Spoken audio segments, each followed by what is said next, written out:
Hello, I'm Carol Harvey Steski. Thanks so much to Shelf Life Books for inviting me to be part of the Writers at Home series.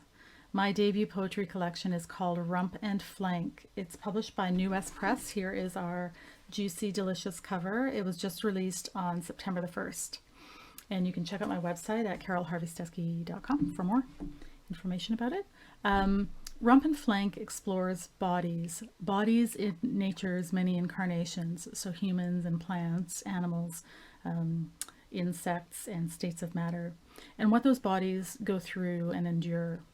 Universal experiences like pleasure and hope, pain and loss and trauma. And there's a particular focus on the female experience and female bodies.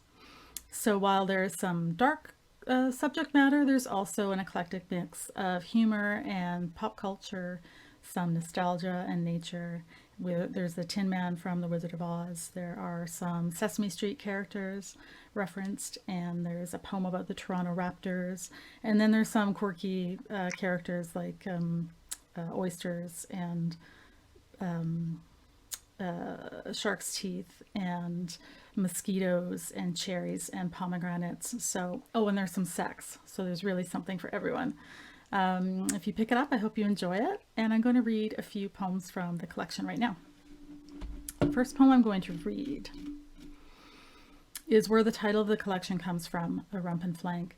It's about the idea that our patriarchal society likes to deconstruct women and sort of carve us up like cuts of meat. And so we're sort of judged and assessed by these individual pieces instead of as a whole entity. So this is called Various Cuts. Various Cuts. She is rump and flank. She is side and swivel hip, twirling, skirt, steak, chop, smack, and tender in the loins. She is bone in.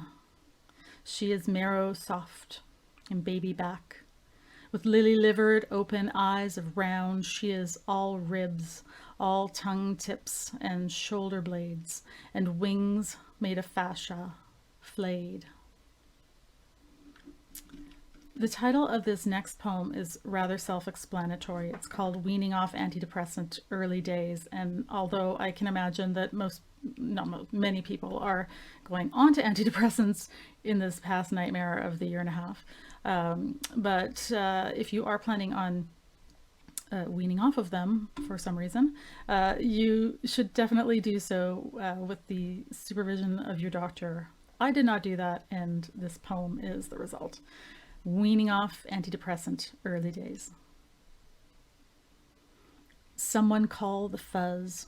A conundrum is coming down, down, has landed. Rolling brownouts, intermittent fizz of lights like cigarette drags. Electrical surges fry brain meat in its pot of bone. Nerves are scalped, even shadows cause the skin to chicken. Muscles screech, and when the head turns, the eyes take 3 seconds to catch up like a live TV sensor delay, but in real time. The body sweats its full weight into the sheets. Relieved of a lifeline, borders become frayed. Rulebook abandoned, the mind has no plan for how to behave. Nostalgic for the doldrum days. This next poem is based on memories of growing up on the prairies. I'm from Winnipeg, grew up there. And it's during a heat wave, and I wanted to convey that sense of drama and anticipation, both in the moment of an afternoon as a thunderstorm approaches, and also on the horizon of a girl's life when she's about to become a teenager. Truth or dare? The day the girl posed this to her best friend, a textbook summer scorcher. Their lungs were boiled pierogies, protected by gauzy cotton pop-tops, and freckles that had tiptoed years earlier onto exposed shoulders and other sunny places. Today were dark and frantic. Everything seemed affected. Crickets stopped hopscotching the chalkboards with their nails, too tired or finally bored with the prairies. Tar bubbled in the street's grids. threatening the stability of the fault lines in the same way ratcheting gas prices jeopardized the lead-heavy 70s. A watering ban left its yellow brand on lawns, though the marigolds, always composed, snuck sips when no one was looking. But nothing could placate that sky. All afternoon, cumulonimbus clouds advanced the plot on a stop-motion horizon. Only things around still moving by now.